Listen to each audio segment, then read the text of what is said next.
Alright. तो आज के टॉपिक क्या है? आज के टॉपिक है इंट्राडे स्टॉक सिलेक्शन और उस पर ट्रेड। क्या नहीं नहीं, इतना नहीं है, इतना सिंपल नहीं है।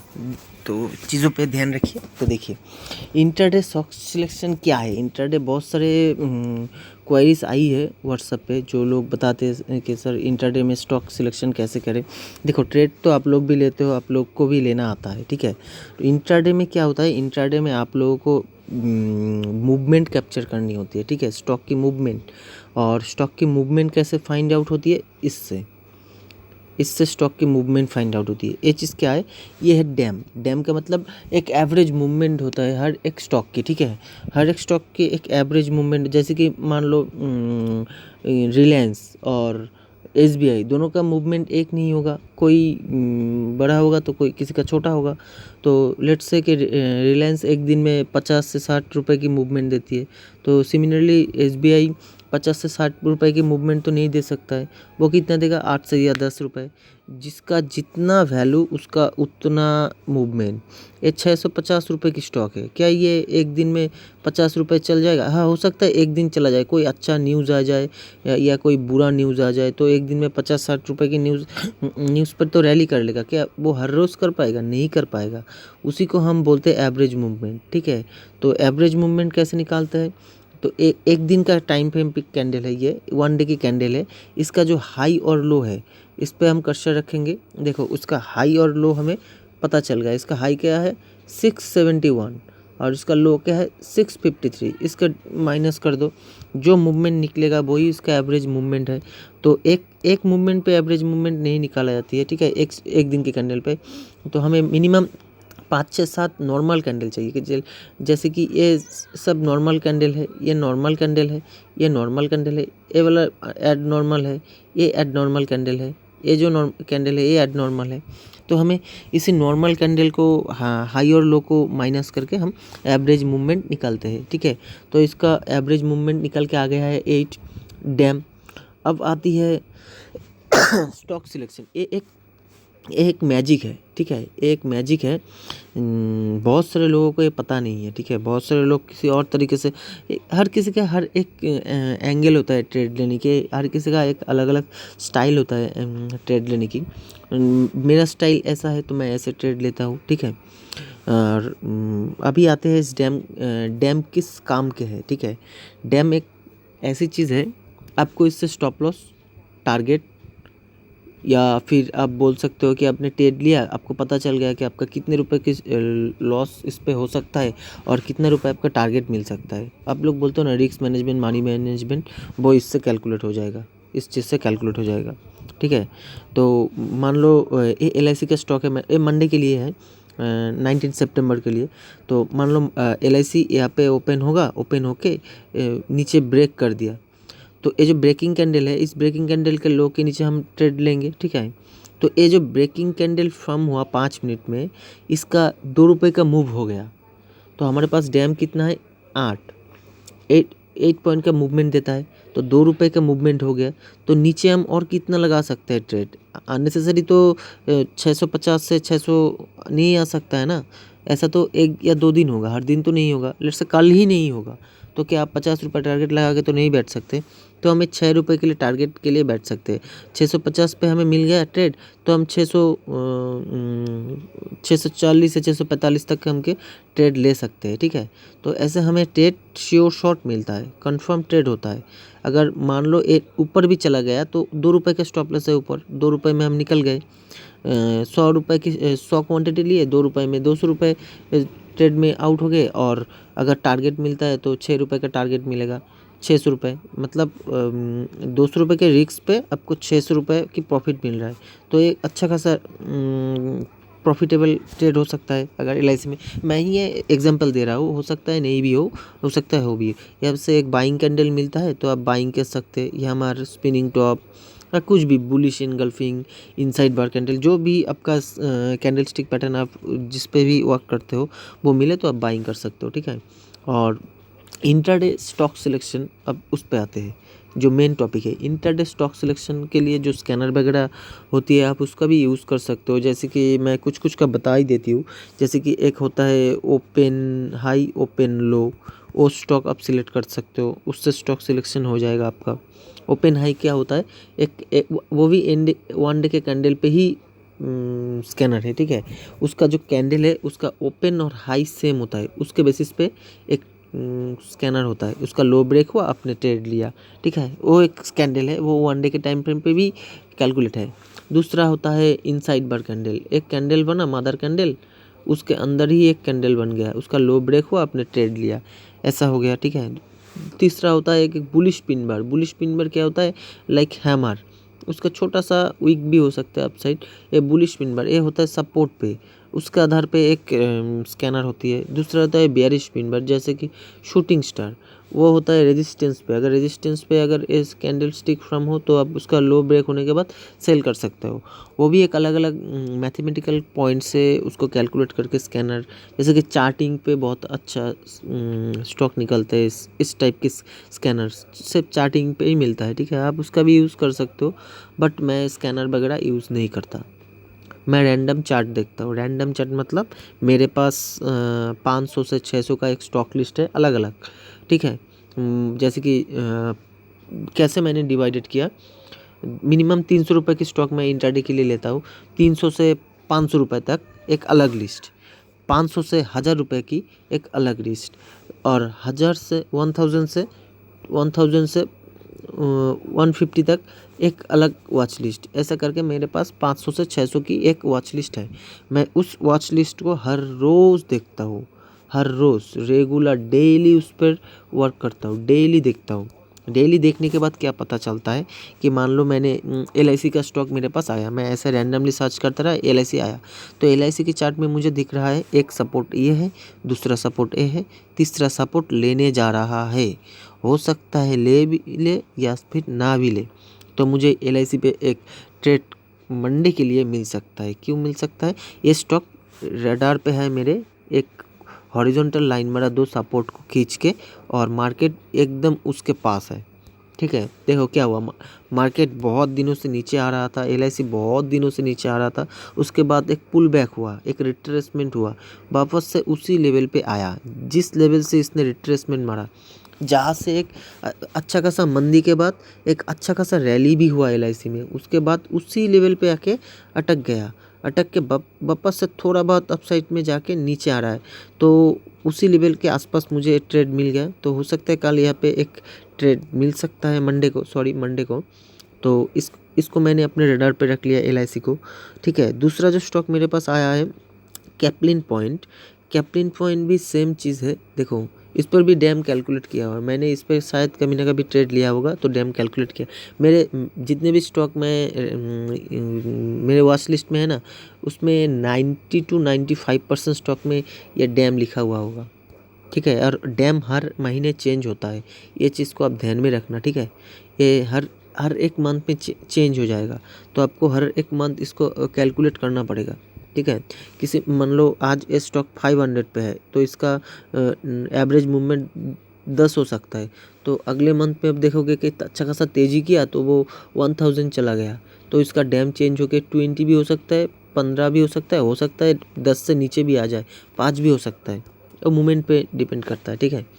तो कैप्लिन पॉइंट में क्या हुआ, एक अच्छा खासा अपसाइड मूवमेंट होने के बाद मार्केट नीचे आया, अच्छा खासा गिरावट हुई मार्केट को, ठीक है, इस ट्रेड में, इस स्टॉक में। उसके बाद वापस से दोबारा अपसाइड मूवमेंट देके उसी लाइन पे आया जहाँ से मार्केट ने इसे थोड़ा बहुत बाउंस किया, तो एक अच्छा सपोर्ट बन चुका है इसका, ठीक है। और ये 50% लेवल के भी आसपास है, जो कि फिबोनाची है ना, फिबोनाची हम इस लो से इस हाई तक कनेक्ट करेंगे तो देखेंगे इसका 50% यही कहीं आ रहा होगा, ठीक है। तो 50% एक लेवल होता है, ठीक है, और 61:8 ऐसा कुछ होगा फिबोनाची में, तो उसका वो एक गोल्डन रेशियो होता है, ठीक है। तो कैप्लिन पॉइंट में मुझे भी एक ट्रेड मिल सकता है, ठीक है, इसको भी मैं रडार पे रखूँगा, ठीक है। ट्रेड कैसे लूँगा, मैंने लेवल ड्रॉ कर लिया, डे टाइम फ्रेम पे मैंने लेवल ड्रॉ कर लिया, ठीक है। ट्रेड कैसे लूँगा, ये सबसे ज़्यादा ज़रूरी बात है। जो मार्केट ओपन होने के बाद 5 मिनट में जो पहला कैंडल बनेगा उस कैंडल पे फोकस करेंगे, क्या वो एक बुलिश कैंडलस्टिक पैटर्न है या बियरिश कैंडलस्टिक पैटर्न है। अगर बुलिश कैंडलस्टिक पैटर्न है, अगर लेवल पे बुलिश कैंडलस्टिक पैटर्न मिल गया, एक हैमर मिल गया या कुछ भी कोई भी बुलिश कैंडल या बुलिश इनगल्फिंग ही मिल गया, तो उसका हाई ब्रेक होने के बाद मैं एक अपसाइड ट्रेड लूँगा, जितना बचा हुआ डैम होगा उससे। अगर ये बुलिश कैंडलस्टिक पैटर्न बनने में अगर 15 रुपये की मूव हो गया तो 5 रुपये बचेगा, तो मैं ट्रेड नहीं लूँगा। 5 रुपये के लिए मैं ट्रेड नहीं लूँगा। क्यों 5 रुपये के लिए ट्रेड नहीं लूँगा?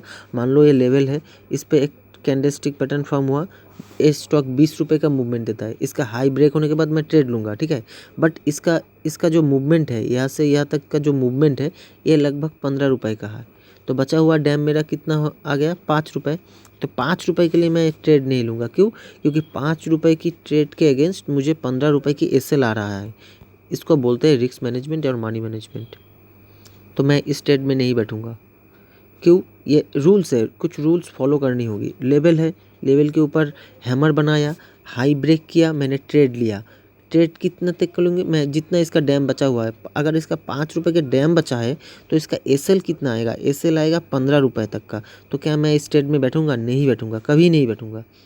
भले ही वो ट्रेड इसको चीर के हुए आसमान पे चले जाए, मैं मेरे रूल्स पे अड़ा रहूँगा। सीधा सिंपल बात, और कोई दिमाग लगाना ही नहीं है इसमें। मैं इसमें सीधा जो बचा हुआ डैम है उस तक तो ट्रेड लेने के लिए बैठूंगा, बट वो मैं वहाँ पे कैलकुलेट भी करूँगा कि वो डैम क्या सफिशिएंट है मेरे एसएल के हिसाब से या नहीं है। अगर एसएल के हिसाब से सफिशिएंट नहीं है तो मैं एसएल क्यों दूँ? ऐसे ही मैं क्यों एसएल दूँ? और उम्मीद है अगर 15 रुपये की एक कैंडल फॉर्म हो गई ना, 20 रुपये का मूवमेंट देता है। एक टिप्स नहीं है ये मेरे से, आप मान लो as a brother, as a friend के हिसाब से सीख लो। अगर 15 रुपये की 20 रुपये की मूवमेंट देता है, अगर 15 रुपये में एक कैंडल फॉर्म हो गया, तो उम्मीद तो ऐसी ही है कि ये इसी के अंदर दिन भर रह जाए। साइडवेज होना इसका लाजमी है, और अगर इसको ब्रेक करे तो अच्छा खासा मूवमेंट देगा, बट मैं नहीं लूँगा। मैं ब्रेकआउट, फेक ब्रेकआउट पे ट्रेड नहीं करता। फेक ब्रेकआउट अभी मतलब मार्केट में इतने दिन से मैं ट्रेड कर रहा हूँ ना, कि कहाँ फेक ब्रेकआउट होगा, कहाँ रियल ब्रेकआउट होगा, उस चीज़ का आइडिया अभी आने लग गया है। ठीक है, आने लग गया कि मतलब क्या है कि फॉल्स ब्रेकआउट, वैसे भी तो फॉल्स ब्रेकआउट का अच्छा खासा पहचान हो ही गया है। जैसे कि एक हाई है, एक हाई है, ठीक है, 2 इंडिकेटर है, सिर्फ मैं उसको फॉल्स ब्रेकआउट या राइट या ठीक ब्रेकआउट के लिए मैं इस्तेमाल करता हूँ। ठीक है, इसका लाइन खींचा और देखा कि इंडिकेटर नीचे आ रहा है, तो अगर इंडिकेटर नीचे आ रहा है, दोनों ही इंडिकेटर, और मार्केट ऊपर जा रहा है, तो मैं वहाँ पे थोड़ा सा ध्यान रखते हुए ही ट्रेड करूँगा। बस सिर्फ इस 2 चीज़ के लिए। क्या उसमें क्या इंडिकेटर क्या बोल रही, क्या कर रहे, वो चीज़ मुझे देखना ही नहीं है। और वैसे भी इंडिकेटर का इस्तेमाल ना ही करो तो बेहतर है। प्राइस एक्शन पे काम करो, बहुत बेहतरीन ट्रेड मिलेगा। प्राइस एक्शन कुछ नहीं है, प्राइस एक्शन एक सीधा सिंपल चीज़ है, जो दिखता है वही होता है, जो सोचता है वो नहीं होता है।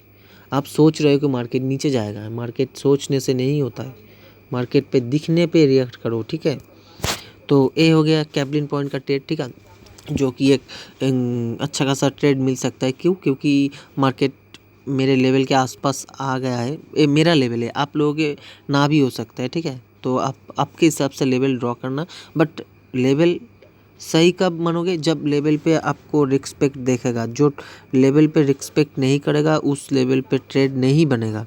ट्रेंड लाइन ड्रॉ किया, ब्रेक किया, रिटेस्ट नहीं किया, डायरेक्टली नीचे आएगा। क्या आपके लेवल को मार्केट ने रिस्पेक्ट दिखाया? नहीं दिखाया।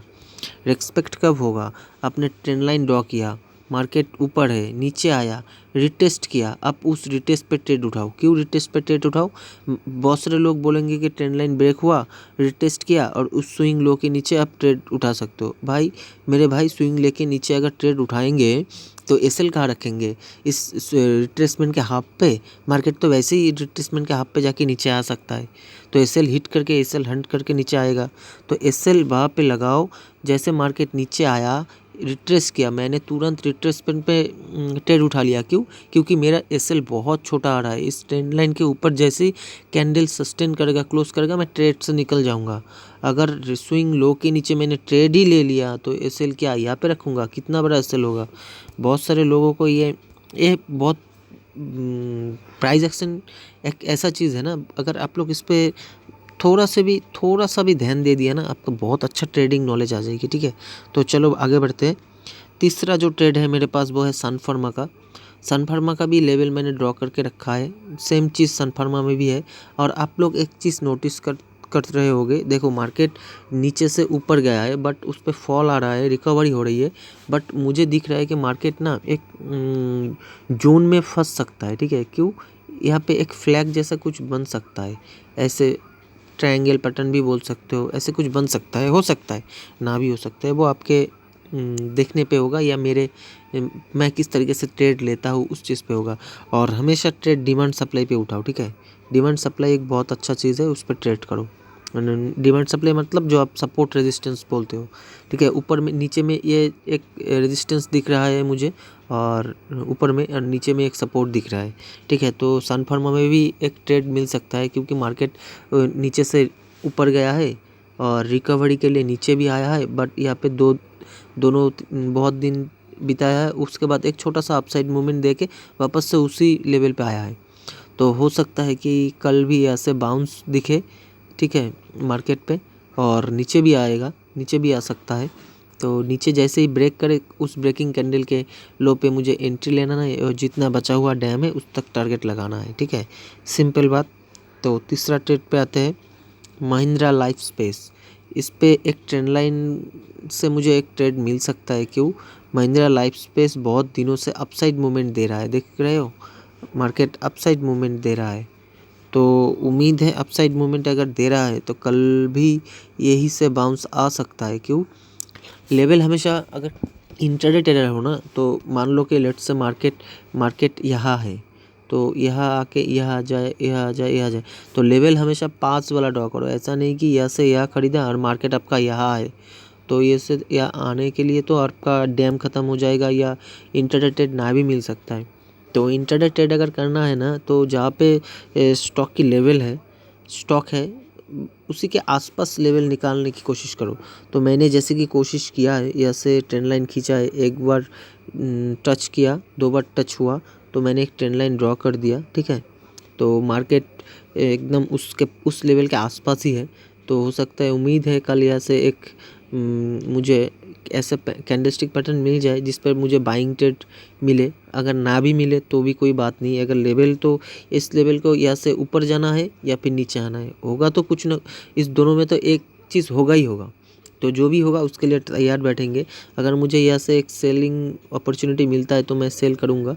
जैसे ही लेवल टूटेगा, लेवल टूटने के बाद मैं इस ब्रेकिंग कैंडल जो ब्रेक करता है, लेवल को जो ब्रेक करता है उसको हम ब्रेकिंग कैंडल बोलते हैं। उस ब्रेकिंग कैंडल के लो के नीचे मैं एंट्री करूंगा, और टारगेट इस ब्रेकिंग कैंडल की एसएल इस ब्रेकिंग कैंडल की हाई के ऊपर रखेंगे, और टारगेट जो डैम होगा इसका, वो बचा हुआ डैम लेंगे। ठीक है, तो ऐसे ही ट्रेड को सीखते रहिए, समझते रहिए। ठीक है, तो देखते और क्या है, और है निफ्टी। ओके, निफ्टी का भी एनालिसिस कर देते हैं। ठीक है, इसी वीडियो में। ठीक है, निफ्टी में देखो कैसे मैंने लेवल ड्रॉ किया था। डे टाइम पे हम से लेवल निकाले थे, एक time touch, 2 time, 3 time, 4th time क्या किया, मार्केट ने ब्रेक कर दिया। क्या ब्रेक करने के बाद इस पर ट्रेड मिला? तो 5 मिनट में जाएंगे। 5 मिनट में मुझे क्या दिख रहा है, लेवल पे मिल गया मुझे हैमर कैंडल। ये देखो, एक हैमर पैटर्न है। ठीक है, हैमर कैंडलस्टिक पैटर्न है, बट इस हैमर का हाई ब्रेक नहीं हुआ है। अगर हैमर का हाई ब्रेक होता तो मैं इनिशियल टारगेट मैं यहाँ तक रखता। ठीक है, और इससे लिया तक लगभग मुझे 1:1.2 या 5 का ट्रेड मिलता। जैसे जैसे मार्केट ऊपर जाते तो वैसे वैसे मैं एसएल को शिफ्ट करते जाते, ट्रेल करते जाते। ठीक है, ऐसे ऐसे करके, बट ऐसा हुआ नहीं। तो जैसे ही मुझे इसके अंदर 2 3 4 कैंडल दिख गए तो मुझे कुछ डाउट वगैरह आने लगा कि ये हैमर कैंडल तो बनाया है। लोगों को, जो लोग अर्ली एंट्री करते हैं ना, उनके लिए एक सीख है, सिर्फ कैंडलस्टिक पैटर्न देख के ट्रेड नहीं करो, उसके रूल्स को फॉलो करो। रूल्स फॉलो करोगे तो ही कमाओगे। ठीक है, तो इसके अंदर एक इनसाइड कैंडल बन गए 4-5, और मार्केट धड़ाम से नीचे गिरने लगा। जो एग्रेसिव ट्रेडर है वो इस इनसाइड बार में क्या करेंगे, यहाँ पे एंट्री मार लेंगे, इस कैंडल पे एंट्री मार लेंगे। ठीक है, और मैंने क्या किया, मैं मेरी बात बताती हूँ, ठीक है, जो मैंने सीखा है उसी के बारे में बताऊँगी। मैंने क्या किया, मैंने जैसे मार्केट लेवल नीचे आया टूटा, मैं वेट किया रिट्रेसमेंट पे। जैसे ही रिट्रेसमेंट हुआ मैं यहाँ पे ट्रेड उठाया। यहाँ पे ट्रेड उठाने के बाद मेरा एसएल क्या रहा है, इस ट्रेड लाइन के थोड़ा सा ऊपर। कभी कभी क्या होता है, एसएल क्या होता है, आप लोग एसएल लगाओगे और एसएल टच करके नीचे आ जाएगा। इसलिए एसएल ऐसी जगह लगाओ जहाँ पे मार्केट आने के लिए मार्केट को मशक्क़त करना पड़े। तो एसएल वैसे भी मेरा छोटा आ रहा है, यहाँ तक कि एसएल मैंने लगाओ तो बहुत छोटा ही आएगा। और बहुत सारे प्रो प्लेयर, मैं उनको प्रो प्लेयर ही कहूँगा, ठीक है, वो क्या करेंगे, लेवल मान लो उसका भी यही लेवल है, ठीक है, वो क्या करेंगे उसके बारे में बताती हूँ। लेवल टूटा, रिट्रेसमेंट हुआ, वो लोग वेट करेंगे। वेट कब तक करेंगे, यहाँ तक करेंगे। जैसे ये टूटेगा तब वो ट्रेड उठाएंगे। मेरे भाई अगर यहाँ पे ट्रेड उठाएंगे तो आपका एसएल कहाँ रखेंगे, इस जगह पे, इस जगह पे या इस जगह पे। मुझे इतना बता दीजिए, आप लोग जो बहुत सारे टेलीग्राम पे भी कॉल्स आए थे कि सेल निफ्टी 17,640 बिलो। मैं देख रहा था, क्या वो लोग पागल है। और कॉल के जो स्ट्राइक प्राइस है उस पे कहाँ ऐसे लगाएंगे। वैसे भी तो मार्केट अगर थोड़ा बहुत ऊपर की तरफ दिखेगा तो आपका तो लॉस यहाँ तक आ जाएगा। तो आप ट्रेड कहाँ उठाओगे। वैसे भी प्रीमियम डीके होता है निफ्टी में, ऐसा तो नहीं कि स्पॉट में ट्रेड दे रहे हो, अब तो प्रीमियम दे रहे हो। और प्रीमियम देने के बाद यहाँ पे ट्रेड उठाने को बोल रहे हो इस लो ब्रेक होने के बाद। और एसएल का आप यहाँ रखोगे, टारगेट क्या रखोगे, यहाँ तक। पागल, कैसे लोगों को पागल बनाते हैं ये लोग क्या करते हैं, बल्क बाइंग करते हैं। कैसे, आप लोगों को ट्रेड उठाने को यहाँ बोल देंगे, वो लोग क्या करेंगे, कॉल शॉर्ट कर लेंगे, ठीक है। कॉल शॉर्ट करके क्या करेंगे, ऊपर से पोजीशन को हल्का कर देंगे और नीचे से आप लोगों का पोजीशन कटवाएंगे, ठीक है। लॉस में बुक करवाएंगे, वो लोग प्रॉफिट लेके निकल जाएंगे। ऐसा ही होता है, ठीक है। और बहुत सारे टेलीग्राम तो ऐसा होगा कि यहाँ पे सपोर्ट दिखेगा डे लो, यहाँ पे बाइंग करने को कुछ को बोलेगा, यहाँ पे सेलिंग करने को कुछ को, किसी ना किसी का तो टारगेट मिलेगा। जो सेल किया था उसका टारगेट मिल गया, जो डे हाई पे, जो डे लो पे आया था मार्केट, यहाँ पे डे लो पे आके एक बार टप्पा खाने की कोशिश किया, ठीक है, वापस से उसी पे आया। तो वो लोग क्या करेंगे, स्विंग लो जब तक ब्रेक नहीं होगा उन लोगों को सेल नहीं करने बोलेंगे। जिनका बाइंग था उनको यहाँ पे बाइंग करने को बोल दिया, ठीक है। बाइंग किसको करने को लिए बोल दिया, जो लोग यहाँ पे टप्पा खाया, इस हाई का ब्रेक हुआ, यहाँ पे ऊपर में कैंडल क्लोजिंग दिख रहा है, इस ग्रीन कैंडल ने ऊपर में क्लोजिंग दे दिया इस सपोर्ट पे ऊपर जाके, तो उन लोगों को बाइंग करने के लिए बोल दिया और उनका स्टॉप लॉस यहाँ पे लगा के रख दिया, ठीक है। तो जो बाइंग में बैठे थे उनका तो स्टॉप लॉस हिट, बट जो सेलिंग में आया उसका टारगेट हिट। वो लोग खुश, बाइंग वाला उनको गालियाँ बक रहे होंगे, पता नहीं क्या क्या बोल रहे होंगे, ठीक है। ऐसे ही निफ्टी में सिंपल चीज़ ध्यान में, सिंपल चीज़ रखो। अगर इंटरडे सेटअप ढूंढना है ना तो देखो यहाँ पे भी एक सेटअप मिल गया है। देखो कैसे, यहाँ पे एक कप एंड हैंडल दिख रहा है छोटा छोटा, इसका लो ब्रेक हुआ, रिट्रेसमेंट हुआ, नीचे आया। सिंपल चीज़ सिंपल तरीके से देखो। यहाँ पे रिट्रेसमेंट पे तो मैंने ट्रेड उठाया, ये ट्रेंड लाइन पे रिट्रेसमेंट किया, उसके बाद मैंने ट्रेड उठाया, यहाँ तक का एसएल रखा। करीब मुझे 20 या 22 पॉइंट का एसएल था और इनिशियली टारगेट बहुत अच्छा था। मैंने ट्रेल नहीं किया, मैंने पोजीशन को हल्का कर दिया, ठीक है। पोजीशन बुक कर लिया इस जगह पे जहाँ पे रिटेल ट्रेडर एंट्री करते हैं, इस जगह पे मैंने एग्ज़िट कर दिया। मैंने इतना बड़ा मूवमेंट कैच नहीं कर पाया। क्यों नहीं कर पाया, मुझे पता था कि यहाँ पे रिटेल ट्रेडर आएंगे और जो हमारा जो बड़े बड़े एचएनआई प्लेयर है वो मार्केट को खींच के ऊपर ले जा सकती है, ठीक है। तो मैंने क्या किया, मैंने इस जगह पे पोजीशन बुक कर लिया, मुझे डन फॉर द डे हो गया मतलब, ठीक है। और छोटे मोटे तो ट्रेड बनते ही रहेंगे। यहाँ पे कप एंड हैंडल बना था और डे लो के बाद मार्केट नीचे क्लोजिंग आया, ये सब तो चीज़ होता रहता है, लोग ट्रेड लेते ही रहते हैं, ठीक है। तो उम्मीद है आप लोगों को इस वीडियो से देखने को बाद बहुत कुछ सीखने को मिला होगा। अगर मिला होगा तो एक लाइक कर देना, सब्सक्राइब भी कर देना और मिलते हैं अगली वीडियो में, ठीक है। तब तक के लिए bye bye, see you guys next video.